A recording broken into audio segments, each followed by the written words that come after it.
పాకిస్తాన్ భారత్కు చిరకాల ప్రత్యర్థి. మనం స్నేహాస్తం అందించినా దాయాది మాత్రం బుసలు కొడుతూనే ఉంటుంది. నిత్యం ఏదో ఒక వంకతో కవ్వింపు చర్యలకు పాల్పడుతోంది. చివరకు చిత్తుగా ఓడిపోతుంది. తాజాగా తమకు అండగా ఉన్న దేశాలను సైతం చిక్కుల్లో పడేస్తోంది షరీఫ్ ప్రభుత్వం.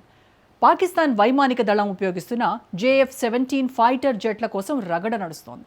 RD-93 ఇంజన్లను రష్యా సరఫరా చేయడంతో మోడీ సర్కార్ను కార్నర్ చేసింది కాంగ్రెస్. నరేంద్రుడి విదేశాంగ విధానాన్ని తీవ్రంగా ప్రశ్నించింది. అయితే జెట్ ఇంజన్లతో భారత్కే ప్రయోజనం అంటున్నారు రష్యన్ నిపుణులు.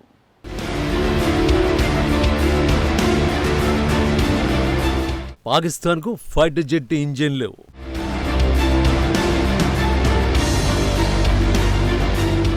భారత్కే ప్రయోజనమన్న రష్యా.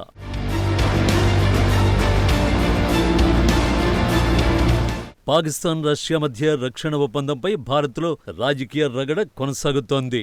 2000 సంవత్సరం నుంచి చైనాకు కూడా ఫైటర్ జెట్లు అందిస్తోంది రష్యా. దీంతో ఆ దేశ తీరుపై ఆరోపణలు ప్రత్యారోపణలు వినిపిస్తున్నాయి.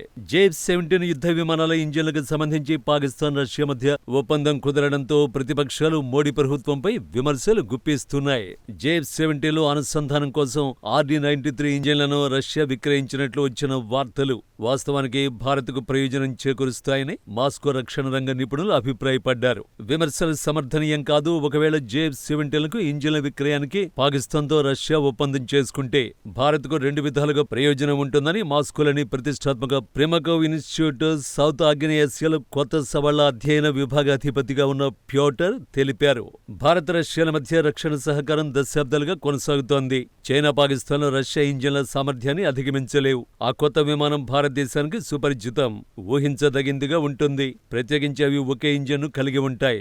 ఆపరేషన్ సింధూర్ సమయంలో JF-17 యుద్ధ విమానాన్ని భారత్ గమనించింది. చైనా తన FC-17 జెట్ కోసం తాత్కాలిక పరిష్కారంగా RD-93 ఇంజన్లు సరఫరా చేయాలని కోరిందని, వీటిని పాకిస్తాన్కు బదిలీ చేసే అవకాశం ఉందని వాజ్పేయి, మన్మోహన్ సింగ్ ప్రభుత్వాలు గుర్తించాయన్నారు ప్యోటర్.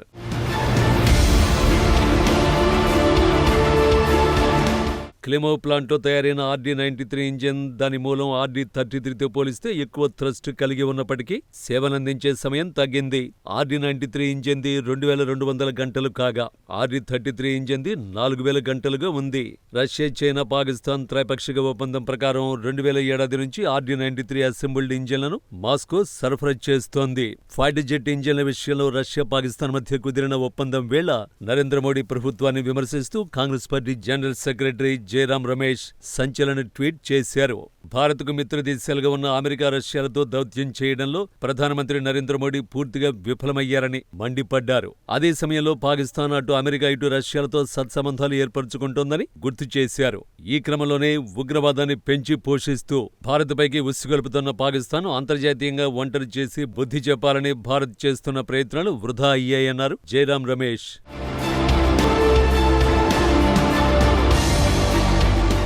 ఇప్పటికే రష్యా, చైనా ఆయుధాలతో పాకిస్తాన్ బీభత్సం సృష్టిస్తోంది. తీరాలోయలో గిరిజనుల ఉద్యమాలను అణచివేస్తూ అక్కడి ప్రజల్ని జాతి పేరుతో నిర్మూలించే కుట్రలు చేస్తోంది. సొంత బిడ్డలను చంపుకుంటున్న ఏకైక దేశంగా పాక్ ఇప్పుడు ప్రపంచం ముందు దోషిగా నిలబడుతోంది. మానవత్వం మరిచి సొంత ప్రజల్ని చైనా తయారు చేసిన బాంబులతో మాంసపు ముద్దలుగా మార్చేస్తోంది. ఇది ఇవాల్టి పగ కాదన్నట్టుగా ఒక జాతి మొత్తాన్ని నిర్మూలించాలన్న కసిగా సరిహద్దు గ్రామాలపై దండయాత్ర చేస్తోంది. సొంత ప్రజలపై బాంబులు కురిపిస్తూ చైనా, అమెరికా వ్యూహంలో భాగమైపోతోంది. కాసులు దండుకోవాలని పాకిస్తాన్ తెగ ఇదైపోతోంది. వ్యూహాత్మక లాభాల కోసం రక్తపాతం సృష్టిస్తోంది. తీరాలోయలో తాజా దాడితో తానామానా అన్న తేడా లేకుండా పాకిస్తాన్ రాక్షసత్వాన్ని ప్రదర్శిస్తోంది. గాజాపై ఇజ్రాయెల్ దాడులు చేసినప్పుడు మానవ హక్కుల ఉల్లంఘనలంటూ గొంతెత్తిన పాకిస్తాన్ ఇప్పుడు చైనాలో తయారైన బాంబులతో పష్తూన్ గిరిజన గ్రామాలను రక్తసిక్తం చేస్తోంది. ఈ పాడు పనిని పాకిస్తాన్ ఇవాళ మొదలుపెట్టలా దశాబ్దాలుగా కొనసాగిస్తూనే ఉంది.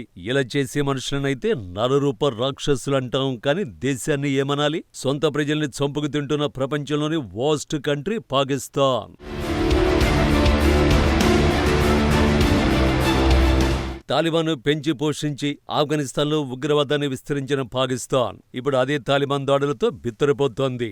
ఆఫ్ఘన్ భూభాగం నుండి తెహ్రీకే తాలిబాన్ పాకిస్తాన్ సాయుధులు పాకిస్తాన్ సరిహద్దు గ్రామాలపై దాడులు ఉధృతం చేస్తుండగా పాకిస్తాన్ ఉగ్రవాద వ్యతిరేక చర్య పేరిట తన సొంత ప్రజలపై బాంబు దాడులు చేస్తోంది. తానే సృష్టించిన మంటలో తన ప్రజలను తానే కాల్చేస్తోంది. 2007 తర్వాత కనీసం 8 సార్లు గిరిజన ప్రాంతాలపై సైనిక ఆపరేషన్లు చేసి రక్తం పారించింది.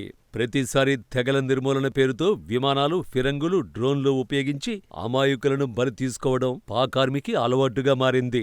ఉగ్రవాదానికి పాకిస్తాన్ నిర్వచనం ఏంటంటే తమకు ఎవరైతే అడ్డం తిరుగుతారో వారు తస్మదీయులు, వినేవారు మాత్రం అస్మదీయులు. తస్మదీయుల్ని ముట్టడించాలని భావించిన ప్రతిసారి ఉగ్రవాదం తగ్గకపోగా మరింత పెరుగుతూ వచ్చింది.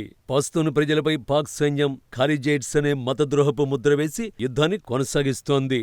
ఇదిలా ఉండగా పస్తూన్ తహఫుజ్ మూవ్మెంట్ శాంతియుత మార్గంలో ఈ హింసను నిలిపేయాలని కృషి చేయడం విశేషం. పస్తూన్ నాయకుడు మంజోన్ తాము నివసిస్తున్న సరిహద్దు ప్రాంతాలకు స్వేచ్ఛనిచ్చి సైనిక దాడులకు ముగింపు పలకాలని కోరుతున్నాడు. చర్చల ద్వారా సమస్య పరిష్కారాన్ని కోరుతున్నాడు. కానీ పాక్ సైన్యం మాత్రం అణిచివేస్తోంది.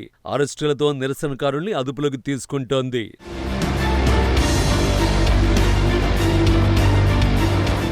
ఈ రక్తపాతం వెనుక చైనా, అమెరికా వ్యూహాత్మక ఎత్తుగడ ఉందని తాజా విశ్లేషణల ద్వారా తెలుస్తోంది.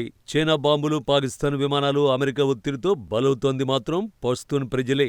ఇస్లామాబాద్ మాత్రం గాజాపై కన్నీరు కారుస్తున్నట్టు నటిస్తూ తీరాలో తన సొంత ప్రజల రక్తాన్ని తాగుతోంది.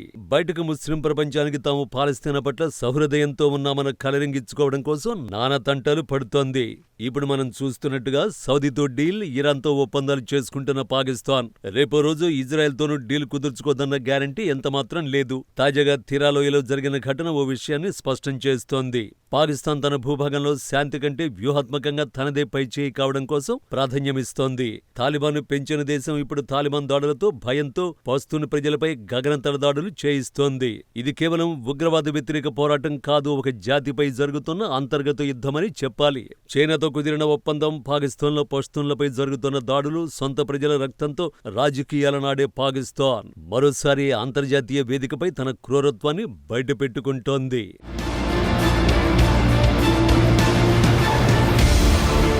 గాజాపై మానవ హక్కుల పేరుతో గొంతెత్తే దేశం తీరాలోయలో తన సొంత ప్రజల రక్తాన్ని చల్లగా కడుగుతుంటే ప్రపంచం మాత్రం నిశ్శబ్దంగా చూస్తోంది.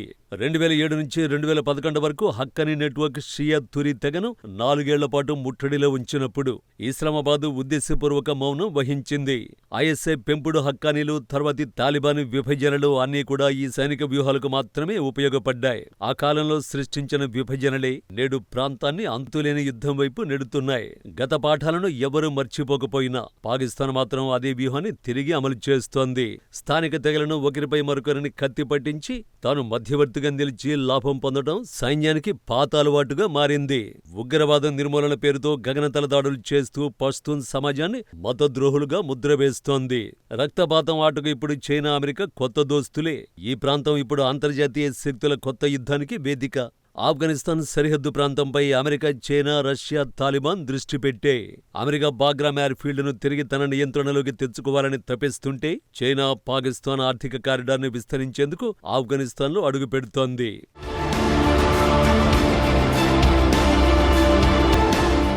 ఇస్లామిక్ స్టేట్ మిగతా శక్తులు కూడా ఈ భూభాగాన్ని సులభ వేట మైదానంగా చూస్తున్నాయి. ఈ గ్లోబల్ గ్రేట్ గేమ్లో పస్తూన్ ప్రజల ప్రాణాలు మాత్రం లెక్కలో లేవు. అంతర్జాతీయ శక్తుల ప్రతి కదలిక, ప్రతి ఒప్పందం చివరికి స్థానిక గ్రామాలపై బాంబుల రూపంలో అమాయకుల్ని బలిగొంటోంది.